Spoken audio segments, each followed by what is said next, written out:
What's up, everybody? So today I want to talk about incretin-based therapies. You might know them as GLP-1 mimetics, type 2 diabetes drugs, specifically Semaglutide, Tirzepatide, and Retatrutide. So there's a lot of information out there, a lot of discussion and anecdote and experiences people have had, etc. And so I want to try to clear up some of that for you today and hopefully give you some takeaways of some things that might make sense or just some basic knowledge so you can carry on a conversation, because you probably know several people that have experimented with some of these or been prescribed them or whatever. So I do want to start by saying I'm not a doctor. I'm not prescribing anything. I'm not recommending anything, not telling you should do or not do anything. I'm just giving out some information and, just hopefully helping you be a little more informed when this video is over. But again, I'm not recommending anything at all, and none of this information is, medical advice or anything like that. So just covered myself with that, and so now I'll get into it. So I mentioned that these are, incretin based therapies. Incretin is a gastrointestinal hormone. It's released in response to nutrient intake. It enhances insulin secretion in a glucose-dependent manner. And the two primary incretins are GLP-1, which is glucagon-like peptide 1, and GIP, which is glucose-dependent insulinotropic polypeptide. That'll make a little more sense as I go through this and why I'm talking about that, but those are the two incretins. So what is GLP-1? So glucagon-like peptide 1, it's a hormone that your gut naturally releases after you eat. It does three things. It increases insulin release, only when blood sugar is high, though. It suppresses glucagon after meals, and it slows gastric emptying and signals satiety in the brain. Now, basically, in other words, it helps control blood sugar and appetite. Now, you've heard a lot of times that people taking Ozempic or Semaglutide or whatever are, definitely less hungry, have, less food noise and desire to eat and that sort of thing. And so, this is definitely contributing to that. The problem with the natural incretins in the body is they only last a few minutes, and then they're broken down by the DPP4 enzyme. These drugs, or peptides or whatever, are, they're modified so that they can last much longer. And I'll get into dosing and timing and all that kind of stuff as well. So what do they actually do? So they work mainly by, like I said, reducing hunger, increasing fullness and satiety, slowing down how fast the food leaves the stomach, and reducing postprandial blood sugar spikes. So after your meals, you're not having those spikes of blood sugar. Now, if you're having less of those spikes, you're going to have less insulin volatility, which is going to have less rebound hunger. I know if you've ever had, if you eat a couple of cookies, you're usually hungrier than when you had them, right? So that's kind of what happens there, and that is, negated by GLP-1. I'll get into GIP in a minute, but I'll go ahead and start talking about the first drug that I want to mention here, and that is Semaglutide. So that is a GLP-1 receptor agonist. So it targets the GLP-1 receptor, and that's it. All right. So it, the other ones do some more than that, but that, Semaglutide was the first one people started using for this, and it does target the GLP-1 receptor. Now, it is effective. If you know anybody that's on it, you see famous people, actors and things, and musicians or whoever. A lot of weight loss has happened in Hollywood and in the famous culture because a lot of them are using these, and they do work. So early studies showed that about 14 to 17% average body weight was lost. Now, I'll talk about this a little bit too eventually, but body weight loss is not necessarily a good thing if you're also losing muscle. But it can be, depending on how much fat you have and, what your health markers are doing, etc. But again, the Semaglutide showed about 14 to 17% average body weight loss over about a year in in some of the studies. Again, that was, huge when that first came out, and it's been a game changer for a lot of people. These effects come from appetite suppression, portion control. Again, if you're not that hungry, you're not going to eat more. Some of that food noise is gone in your brain, and so you're going to be eating smaller portions. And then again, it helps with the blood sugar regulation. Um, it does not work from an energy expenditure standpoint, which is why there are some better options out there, and I'll get into that. So the next one I want to talk about, Tirzepatide. Again, this one's FDA regulated or approved, regulated. It is prescribed by doctors. It is a drug, um, for all intents and purposes. So instead of just activating the GLP-1 receptor, it also activates the GIP, which is another incretin hormone. GIP is um, glucose dependent insulinotropic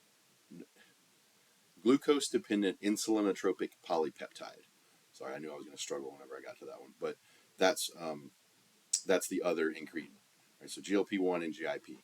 So GIP used to be pretty misunderstood, but when it's combined with GLP-1, it does improve insulin sensitivity. So you are more efficient at storing carbs in the muscles, which is what we want to do with the carbs versus, turning them into fat and storing them that way.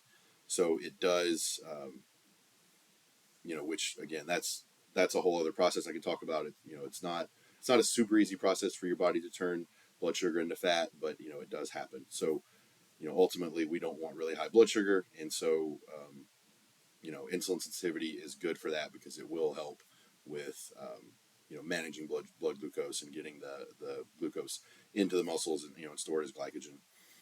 So the GIP in combination with GLP-1 does improve insulin sensitivity. It will enhance metabolic efficiency, and it could help with that nausea side effect that you're getting from the semaglutide. Um, so it's a better choice a lot of times for that reason alone, but then also for other reasons as well that I just mentioned.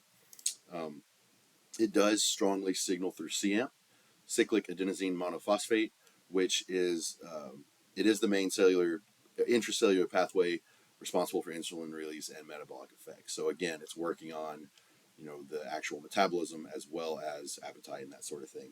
So Tirzepatide did produce better results in the studies that were done. You're getting about 20 to 22% weight loss in a year, as opposed to that 14 to 17 for semaglutide. It does have greater HbA1c reduction compared to semaglutide, and again, you're going to have the same side effects as far as nausea, GI issues, etc. Um, but it does work better. So again, Tirzepatide works on GLP-1 as well as GIP. Semaglutide just on GLP-1.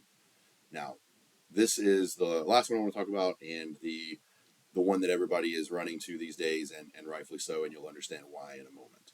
So this one is Retatrutide. It is still experimental. You're typically only getting it from like a research only peptide website and that sort of thing. It's not being prescribed by doctors yet.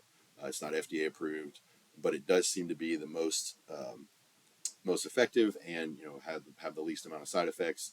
And I'll explain a little bit why it's more effective here in a second. So it does work on 3 receptors. So it's going to work on the GLP-1 receptor, it's going to work on the GIP receptor, and then it also works on the glucagon receptor. Now that could sound, like a bad thing because glucagon does raise blood sugar, but we got to look at the context here. So when balanced with GLP-1 and GIP, glucagon increases energy expenditure. It's going to increase fat oxidation, and it will mobilize, the stored energy, the stored fat, and so you are able to actually burn it versus, storing it or keeping it stored. So it does work in some of the same ways with appetite suppression and slowing down GI motility and that sort of thing, so that you do feel more full or satiated, and so it does work that way.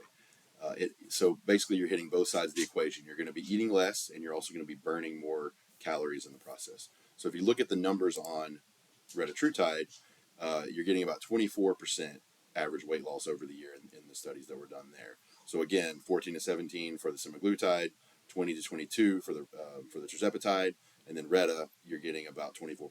So that's significantly better than semaglutide, and a little better than Tirzepatide. So yeah, kind of want to mention the side effects a little bit, and kind of the dosing and how to consider those things. So again, you could potentially get some nausea, vomiting, diarrhea, constipation, GI issues, because it does slow down, the GI tract a little bit, so it's going to make you feel a little bit more full.